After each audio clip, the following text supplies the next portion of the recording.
একটা লোকের অনেক জায়গা জমি আছে, যদি সে জমিনে ফসলই না ফলায়, সে তখন সারা বছর না খেয়ে থাকতে হবে। অনেক টাকা পয়সা, ব্যবসা, দোকান, অনেক বড় দোকানপাট ব্যবসা আছে, জীবনও দোকান খোলে না, বেচা কিনা কোনো দিন হবে না, না খেয়ে থাকতে হবে। আবার সে অনেক বড় একটা চাকরি পেল, কিন্তু চাকরি অফিসে আর গেল না কোনো দিন, তাকে বরখাস্ত করে দিবে, মাস শেষ আর পয়সা পাবে না।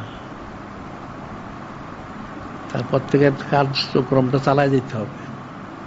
এখন মহব্বত চাই, মারিফত চাই, নিজবত চাই, কুরবত চাই, এটা চাই, সেটা চাই, অনেক চাই, তা আমল একটাও নাই।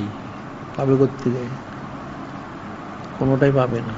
এই জন্য কোশিশ করতে হবে, জিকির ফিকির করতে হবে বেশি বেশি, এটা মনে রাখবে।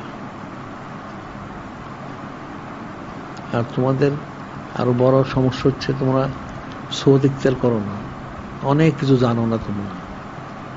আমাদের যে কার্যক্রমগুলি, একটা লোককে অলিয়াল হইতে কি করতে হয় সেগুলি জানো না তোমরা, কেমনে করবা? এক হচ্ছে ইলিম অর্জন করা।